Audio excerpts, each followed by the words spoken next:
बड़ा alarming analysis है पाकिस्तान का कि इस वक्त पाकिस्तान के लिए एक बड़ी चैलेंजिंग सिचुएशन अगले 48 घंटे में। भट्टी साहब, 48 घंटे हो या 72 घंटे हो, लेकिन अगर ये जंग नहीं रुकती और या ईरान आमादा नहीं होता किसी भी किस्म के सीज़ फायर पे, तो आई थिंक फिर एक दोराहे पे सिचुएशन आ जाएगी। क्योंकि पाकिस्तान ने तो बहुत एफर्ट्स, अनटायरिंग एफर्ट्स कर रहा है कि ये मिडिल ईस्ट की जंग ख़त्म हो, पूरा खिता इससे निकले।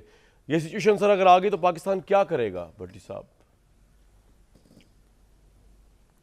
देखिए, पहली बात तो ये है कि जहाँ तक पाकिस्तान के किरदार का ताल्लुक़ है तो कमाल का रहा है, सेंस प्रिवेल की है। हमने सालसी का किरदार अदा किया, अपनी औकात के मुताबिक, बिसात के मुताबिक, हैसियत के मुताबिक हम न्यूट्रल रहने की कोशिश की।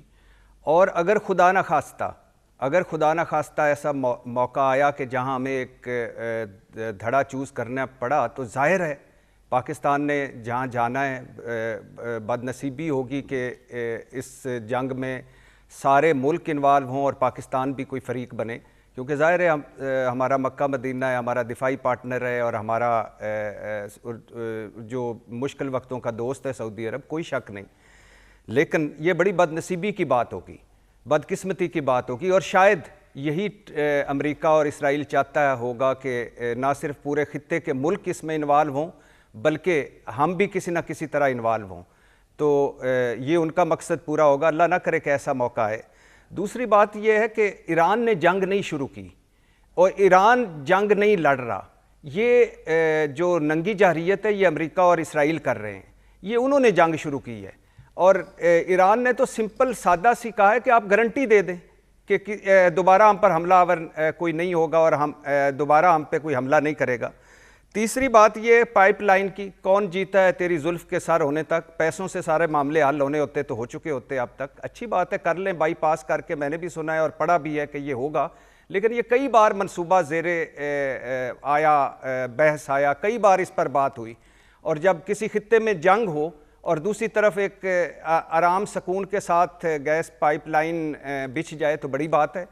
हमने भी एक गैस पाइपलाइन बिछाई हुई थी, हमारे भी जरदारी साहब ने मुआहदा किया था ईरान के साथ और उसका नहीं बिछने दी गई। और बाकी जो कुछ इस खित्ते में तेल और गैस के लिए तबाही कर रहा है अमेरिका, वो भी सबके सामने है। और आखिरी बात ये है कि हम अच्छा लगता है कि हम भीख नहीं लेते। भाई पाकिस्तान 1900 जब से ये दो पार्टियाँ आई मार्ज़ वजूद में, तो पाकिस्तान को तो इन्होंने भिखारी बना दिया, पाकिस्तान का तो कशकोलिस्तान बना दिया। आज किससे है जिससे हमने कर्जा नहीं लिया हुआ? एक इंडिया और एक इसराइल के अलावा बताएं किससे हमने जहां से हमें कर्जा मिला हमने कर्जा लिया। हम तो पहुंचते हैं जाके शिकार गांव से लेकर पता नहीं कहां तक कि अखी मदद कर। हमारे जो स्टेट बैंक में पैसे पड़े हुए हैं सख्त सूद पर, शर्तों पर, वो किन के पड़े हुए हैं? क्या वो भीख नहीं है? क्या उधार तेल अब भीख नहीं होता? क्या कर्जा रोल ओवल कर दें, इस साल ना लें अगले साल ना लें, ये भीख नहीं है? क्या हम आप अपने पाँव पर खड़े हुए हैं? क्या हमारी मईशत इस काबिल है कि हम पाँव पर खड़े हो सकें अपने, या इन्होंने इस काबिल छोड़ा है हमारे हुक्मरानों ने हमें? तो हम क्या हमारी तरजीहात ही कोई नहीं थी पिछले 25-30 साल से, और हम इसी झगड़ों में पड़े रहे, उससे ले लो उसको दे दो। और पिछले 30-35 साल का सबसे बड़ी हमारी पॉलिसी क्या है? कर्जा लेना, इसका कर्जा लेना, इसको दे देना, इसका कर्जा लेना, इसको दे देना। और क्या ये सारा कुछ भीख नहीं है? कौन ये मुल्क एक वक्त था जब देता था, अब लेने वाला हो गया। पॉइंट आ गया नीचे हम लाइनों में लगे हुए हैं, बेनजीर इनकम सपोर्ट प्रोग्राम, सदका, ज़कात, बैतुल माल, ऊपर हमारे हुक्मरान लाइनों में लगे हुए हैं। तो यही चल रहा है। लेकिन बहरहाल दोनों सूरतों में पाकिस्तान मुतासर होगा। अगर ज़्यादा डेंजरस शक्ल ये है कि अगर ईरान सरेंडर कर गया, क्योंकि मेरा मानना ये है कि ये ईरान आखिरी हदफ नहीं है अमेरिका और इसराइल का, इसके बाद आगे भी होंगे और वो इनडायरेक्ट होंगे, बजरिया अफगानिस्तान, बजरिया भारत, बजरिया दहशतगर्दी, बजरिया मईशत। आप कह रहे हैं ईरान सरेंडर कर गया। मोहम्मद अली साहब, कितना % चांस है ईरान सरेंडर कर जाए? ये अगले 2-3 हफ्ते जो स्टोन एज में पहुंचा रहा है ट्रंप ने, चांसेस देखें। अभी हमने एक साइड डिस्कस की है, दूसरी साइड ये है कि अगर जो धमकियां दी हैं सदर ट्रंप ने उस पर वो एक्चुअली अमल दरामद करते हैं तो ईरान के पास क्या ऑप्शंस हैं?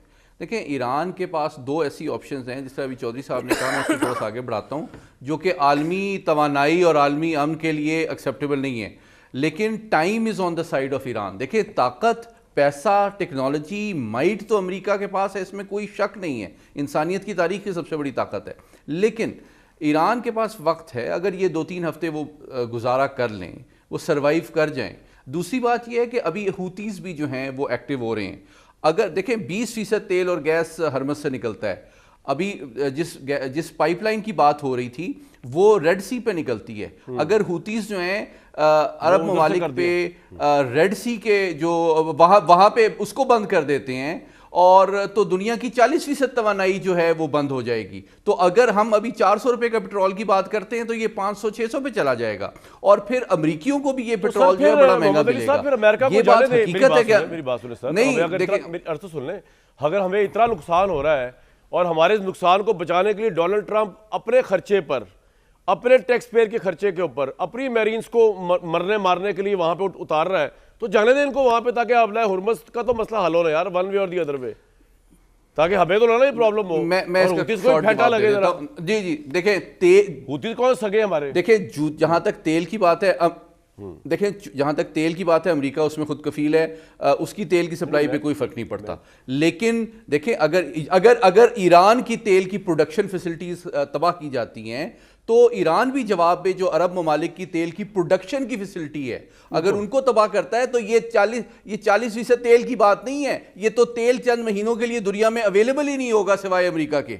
तो आप उस सिचुएशन को देखें, इसलिए आपका पॉइंट आ गया। ये जंग अमेरिका अफोर्ड कर सकता है, हम नहीं अफोर्ड कर सकते, इसलिए हम सिफारतकारी कर रहे हैं। मैं ये कह रहा हूं, वो हम तो ठीक कर रहे हैं सर, हम तो ये किसी ने कहा नहीं हम गलत कर रहे हैं। चौधरी साहब, ये जो मोहम्मद अली साहब जो गुफ्तगू फरमा रहे हैं और जो लग भी रहा है 2-3 हफ्ते में अमेरिका स्टोन एज वाले इकदाम अगर कर दे, स्ट्रेट ऑफ हॉर्मुज़ के ऊपर बहुत बड़ा क्लैश हो जाए, तो सर फिर क्या होगा?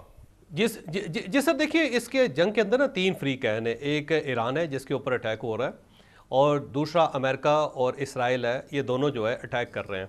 अब दोनों के जो मॉडल्स हैं ना मुख्तलिफ हैं। जो अमेरिका है वो सुपर पावर है, वो एक सुपर पावर की जो एरोगेंस है, जो उसकी अना है, जो उसका तकब्बर है, उसके साथ वो इस जंग के अंदर कूदा है। और दूसरा जो है ना इसराइल है।